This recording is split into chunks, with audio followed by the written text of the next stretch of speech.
দর্শক, কিছুক্ষণ আগে আমি আপনাদের সাথে একটা আলোচনায় আমি বলেছি যে বাংলাদেশ নিয়ে ভারত কি করবে, স্ট্র্যাটেজিক কৌশল খুঁজতে গিয়ে ভারতের কর্তাদের একদম ঘুম হারাম অবস্থা। তারা তাদের সরকারের ভেতরে, সরকারের বাইরে, বিরোধী দলে এক্সপার্টদের সঙ্গে তারা পরামর্শ করছে যে কোন কৌশলে বাংলাদেশকে তারা ফেস করবে। এটার সবচেয়ে বড় দুশ্চিন্তার কারণটা হচ্ছে ভারতের দিক থেকে বাংলাদেশের ভেতরে ভারত বিরোধিতা। ভারত বিরোধিতা এই দেশের একটা, বলতে পারেন যে এটা সাইকোলজিক্যাল, কোথাও ফ্যাশন, কোথাও ফিউশন, কোথাও এমনি এমনি ভারত বিরোধিতা বাংলাদেশের মানুষের মধ্যে তৈরি হয়েছে। এটা এই গত স্বাধীনতার পর থেকে একদম স্বাধীনতা বিরোধী অংশ তাদেরও একটা তৎপরতা, আবার স্বাধীনতার পরে ভারতের যে ভূমিকা সেগুলোর পরিপ্রেক্ষিতে সেই সিচুয়েশনে আমাদের সামনে আরও একটি খবর, এবং এই খবরটিও নিশ্চয়ই অনেকের মধ্যেই বেশ আগ্রহ তৈরি করবে বলে আমার ধারণা। এবং খবরটি পাওয়ার সঙ্গে সঙ্গে আমাদের মনে হয়েছে যে আমাদের দর্শকদের এটি জানানো উচিত। হিন্দুস্তান টাইমস বাংলার তার রেফারেন্স দিয়ে, তার বরাত দিয়ে খবরটিতে বলা হচ্ছে, বঙ্গোপসাগরে দীর্ঘ এলাকা জুড়ে নোটিস টু এয়ারম্যান জারি করেছে ভারত। রিপোর্ট অনুযায়ী আগামী 22 ডিসেম্বর ভোর 4:30 থেকে 24 ডিসেম্বর সকাল 8:30 পর্যন্ত জারি থাকবে এই নোটাম। এই সময়কালে এই এলাকা দিয়ে বিমান চলাচলের ক্ষেত্রে সতর্কতা জারি করা হয়েছে। এটা হয়, প্রায়ই হয়, এই রিপোর্টে উল্লেখ আছে।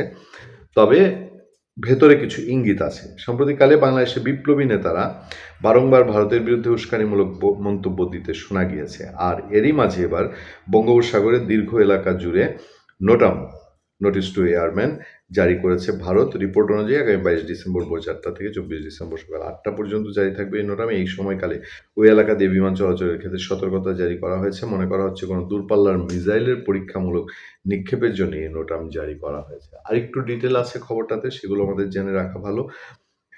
বিশাখাপত্তনম থেকে 3240 কিলোমিটার দীর্ঘ এলাকা জুড়ে নোটাম জারি করা হয়েছে।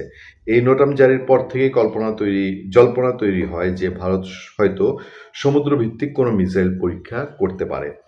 যদিও সরকারিভাবে এই নিয়ে কোনো বিবৃতি দেওয়া হয়নি সরকারের তরফ থেকে, তবে প্রতিরক্ষা বিশ্লেষকদের মতে যে কোনো কৌশলগত পরীক্ষার আগে এ ধরনের নোটাম জারি করা স্বাভাবিক বিষয়। এর আগে ডিসেম্বর 11 এবং 17 থেকে 20 ডিসেম্বর বঙ্গোপসাগরে এই ধরনের নোটাম জারি করা হয়েছিল 3550 কিলোমিটার এলাকা জুড়ে। এর আগে গত 20 আগস্ট ইন্টারমিডিয়েট রেঞ্জের অগ্নি-5 ক্ষেপণাস্ত্রের সফল পরীক্ষা করে ভারত। ওড়িশার এপিজে আবুল কালাম দ্বীপ থেকে এই মিসাইলের পরীক্ষা করা হয়। এই মিসাইলটি দীঘা, এমনকি বাংলাদেশ থেকেও দেখা গিয়েছিল। তখন অনেকের ভিডিও ছড়িয়ে পড়েছিল, অনেক ভিডিওতে পড়তে শোনা যায় ভারতকে আবার মারবে কিনা, এবং সেটা মোটামুটি ভারতের ওই পরীক্ষা সম্পর্কে বাংলাদেশে অনেকেই এটা জানেন। অর্থাৎ এই রিপোর্ট থেকে এমন কোনো ইঙ্গিত নাই যে এটা ভারত অন্য কারোর সাথেই কোনো যুদ্ধের পরীক্ষা হচ্ছে, তার রুটিন ওয়ার্ক। কিন্তু বঙ্গোপসাগর জুড়ে এবং ভারতের মিডিয়া যখন বলছে যে বাংলাদেশের ভেতর থেকে ভারত নিয়ে বিভিন্ন কথাবার্তা বলা, এর প্রেক্ষিতে এই ধরনের কর্মকাণ্ড কিনা, এইটা অবশ্যই একটা উৎসুক ব্যাপার তৈরি করে। এবং যেখানে ভারত তার বাংলাদেশ সীমানা ঘিরে বেশ কিছু সেনা চৌকি, সেনা গ্যারিসন, সেগুলোকে আগের চেয়ে শক্তিশালী করছে, সেগুলোতে নতুন সেনার সমাগম করছে চিকেন নেকে, বিশেষ করে তাদের চিকেন নেক নিরাপত্তার জন্য।